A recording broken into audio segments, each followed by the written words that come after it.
Ngalolo suku uJesu waphuma endlini wahlala phansi ngaselwandle. Kwase kubuthana kuyisixuku esiningi. Waze wangena emkhunjini wahlala phansi, uqaba lonke lumogwini. Wakhuluma kubo okuningi ngemfanekiso wathi, bhekani kwaphuma umhlwanyeli ukuyohlwanyela. Ekuhlwanyeleni kwakhe enye imbewu yawela ngasendleleni. Kwafika izinyoni zayidla zayiqeda. Kepha enye yawela edwaleni, lapho yayingenamhlabathi omningi khona, yamila masinyane ngokuba ingenamhlabathi ojulileyo.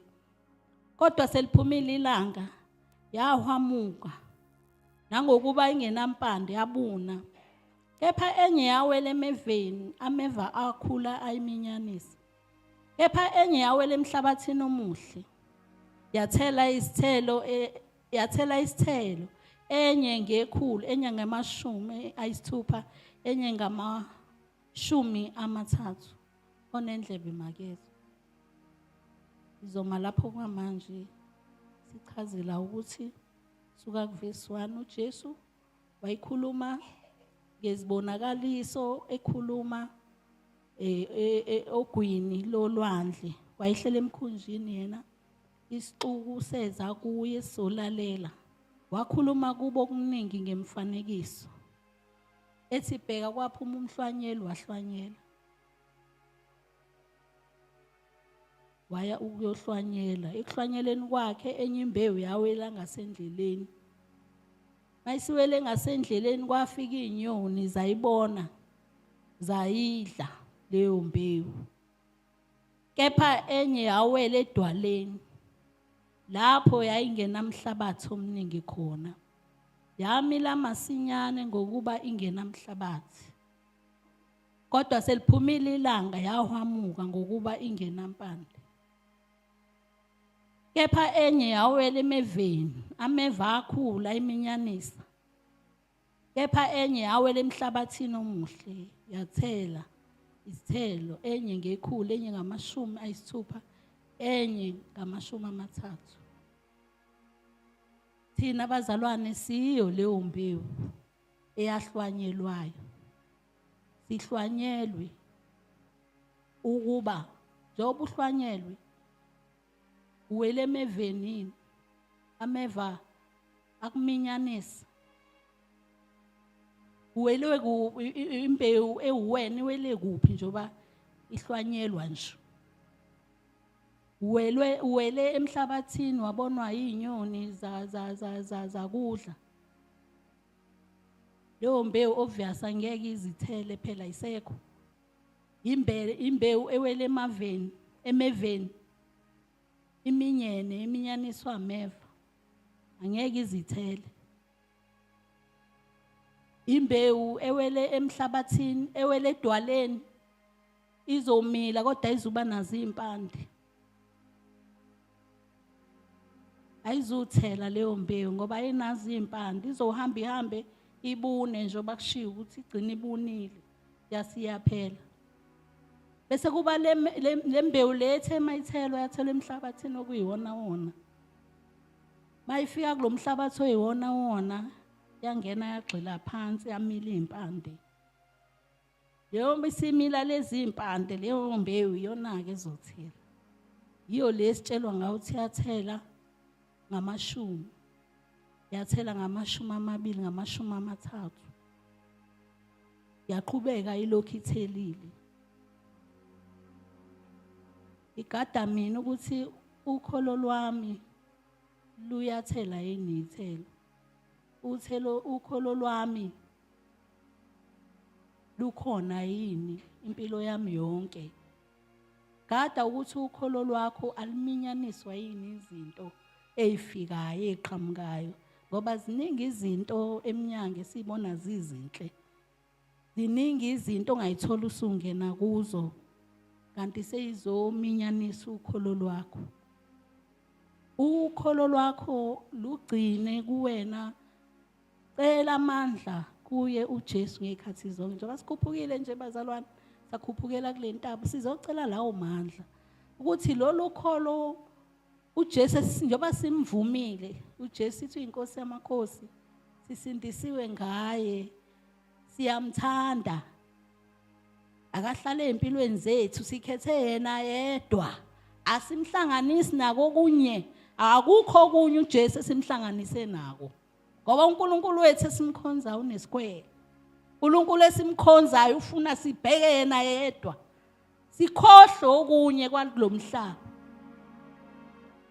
sime sibheke kuye ngezikhathi zonke asinazi izinto esizenze emaceleni esithi enesiyazi zizosenzelo no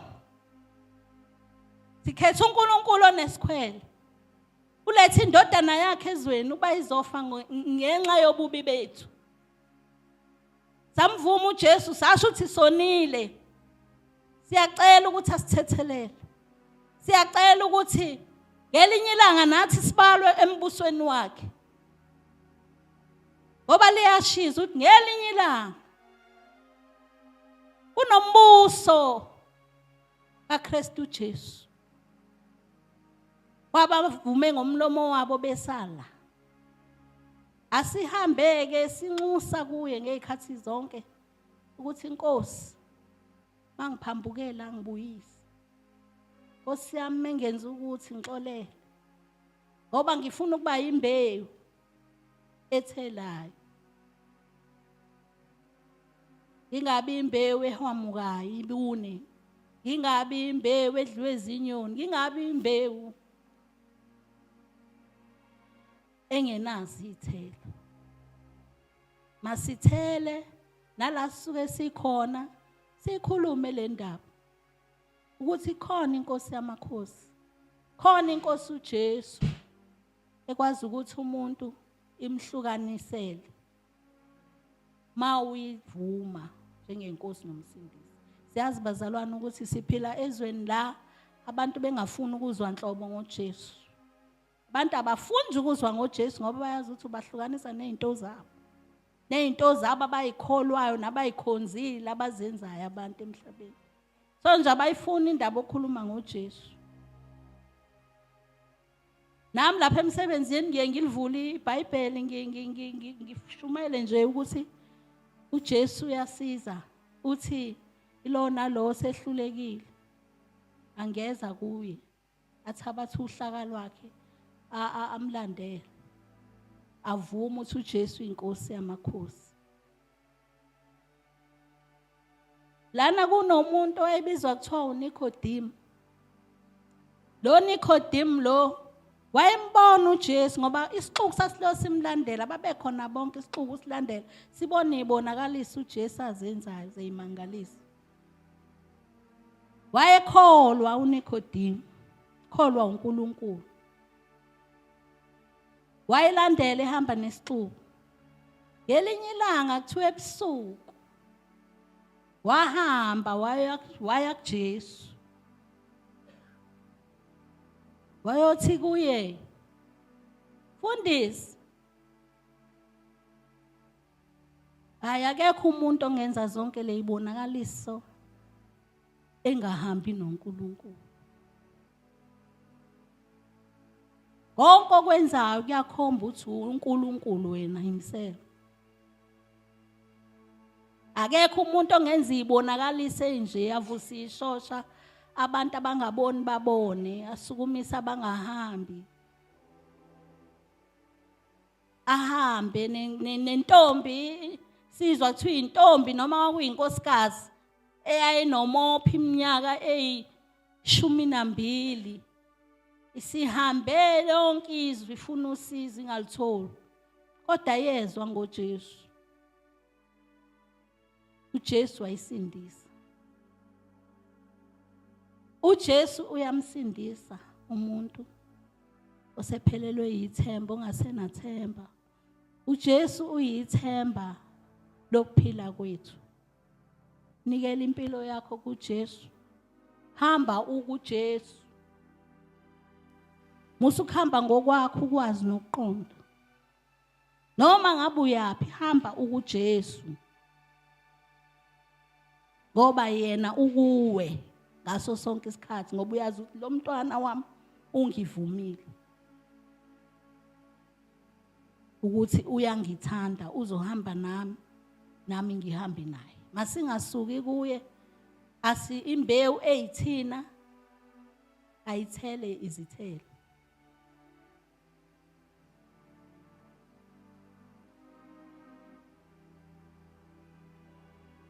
Kwase kufika abafundi bakhe bathi kuye, ukhulumelane kubo ngemfanekiso na? Waphendula ke wathi kubo, nina niphiwe ukwazi izimfihlakalo zombuso wezulu, kodwa bona kabakuphiwanga. Ngokuba nalowo onakho uyakuphiwa kuvame, kodwa lo ongenakho uyakwamukwa nalokho anakho. So wena onakho uyakuphiwa kuvame, ngoba unalo ukholo lwakho uhamba nalo, uyakholwa inkosi yamakhosi, uyakholwa uJesu, uhamba unoJesu empilweni yakho. Awufani nalo ongenakho nongafuni nokuzwa ukuze abe nakho, ongafuni nokuthi nje ukuhlale naye phansi umchazele. Awufani nalowo, wena unakho futhi uyokuphiwa kuvami mawuhleli kuye. Uyimbewu ethelayo, ungeyona imbewu eshabalele yangakhipha kudla yangathela zithelo. Kungalokhu ngikhuluma kubo ngemfanekiso uverse 13, ngokuba noma bebona kababoni, noma bezwa kabezwa kabaqondi. Kugcwaliseka kuba isiprofethi sika-Isaya sokuthi ngokuzwa niyakuzwa ningaze naqonda, ngokubona niyakubona ningaze nabonisisa. Prophet uIsaya wayisho le ndaba esakhuluma nje ukuthi uJesu inkosi yamakhosi yeza eyobukhuluma nabantu ngaleso sikhathi sikhona. Abanye bayokuzwa kodwa bangaqondi, bayobona kodwa bengabonisisi. Ivangeli uJesu ezolenza inkonzo ezoyenza, ngoba uJesu waze washo njengoba bengaqondisisi lokho. uJesu sikhona isikhathi ayezesha ethi leli thempeli lizodilika emva kwensuku ezintathu. Babengaqondi, bathi hawu ungadili izindlu esayakha iminyaka kanje. Ungayidiliza kanjani le ndlu yaseJerusalem esayakha iminyaka ngeminyaka? Sihamba siyomba izingodo, siyomba yonke into, sisakha le ndlu, ukuthi ngoba babecabanga ukuthi ukhuluma ngento eyisakhiwo sasemhlabeni. Jesu ayebekhuluma ngayo uqobo lwakhe, kuthi kunenkonzo azoyenza enkulu ephezulu, kunenkonzo azoyenza inkonzo ephakemeyo,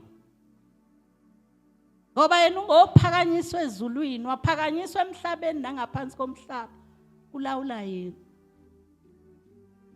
Wayesho lo nkonzo eqondene naye abantu ababengayiqondi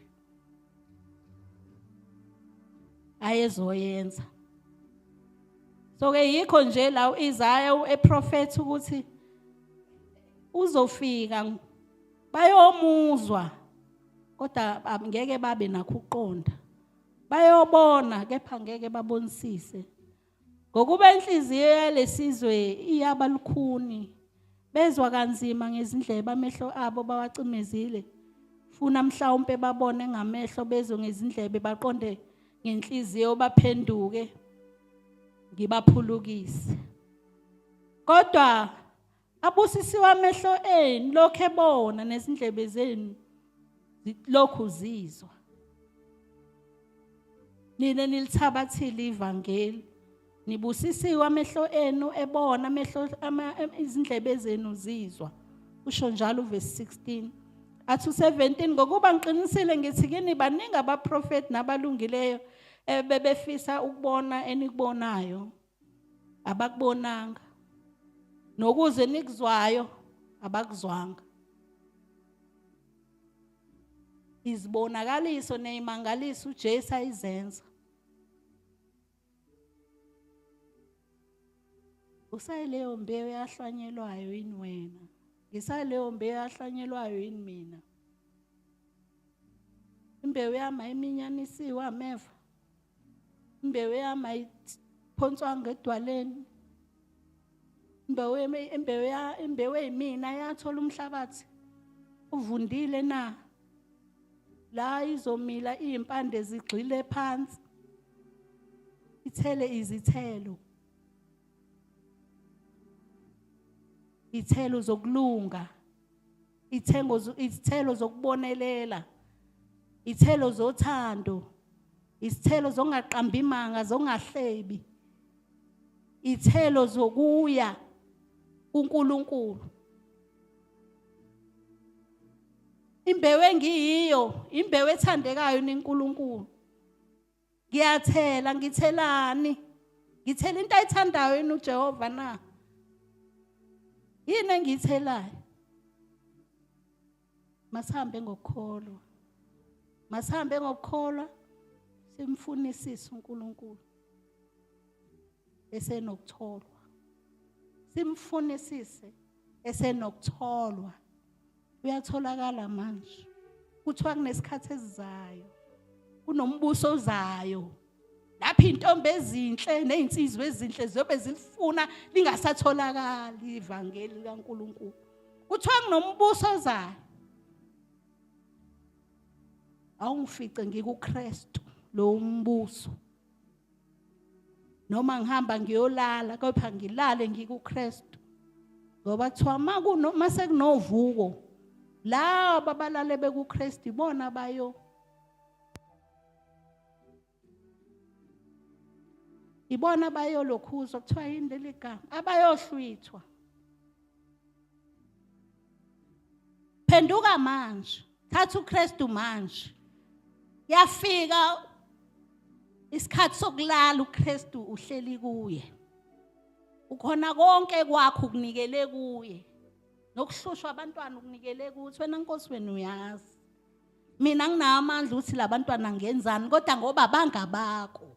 Ngibanike wena bangabakho. Wena baba uzobalungisa.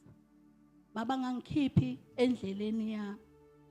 Phela nje ngiyabakhulekela ngiyabathandazela abantwana bami ukuthi noma ngabe sengingasekho bazi ukuthi uma wayimile okhulweni. Ngoba abazalwane ikhona izingane ngelinye ilanga ukuthi abazali bengasekho siphenduke zithi uma wayikhonza lapha. Ngiyakhona. Uma wayithandaza nalabo mama. Khombo mama sababona inkosi sabagcinile. Uma wami wayikhuleka nalabo mama. Ngiyakubo izinto mase zingishayile ngiyakulabo mama. Ngoba umkhuleko ngamanga ngubona. Umkhuleko wakho mzalwane uyosebenza mhlawumbe ungasekho kulomhlaba. Usebenze kubantwana bakho yonke lento obuyikhulekela uNkulunkulu ayenze ungasekho. Zishintshe izingane zakho. Zithi uma wayikhonza lapha. Uma wayikhuleka nalabo mama. Uma wayikhuphukela kule ntaba. Angiye khona. uNkulunkulu esimkhonza usebenza emfihlakalweni. Unezimangaliso njengoba sizizwa manje. Ayezenza uJesu esesemhlabeni. Ayezenza. Namanje usazenza empilweni zethu. Siyayibona ezenza. Namanje usakhona uyazenza. Ngoba noma abusa udwetshela uvi phansi uthi ngeke yeqe la. Kodwa uNkulunkulu omkhonzayo uyakweqisa. uNkulunkulu omkhonzayo uhamba nawe. Noma phi la uhamba khona. Uma nje umbiza. Mbiza yena nje. Amxubi nalutho.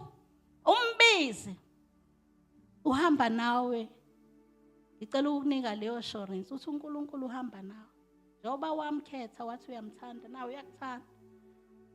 Uyakuthanda nomndeni wakho. Ikona ukuthi nje phela sizele ingane sinanemndeni futhi esuke isabambelele la ebambelele khona. Kepha thina sihlale kuye ngoba naye uzohlala kithi. Ngalamazwi ngiyabonga. Amen.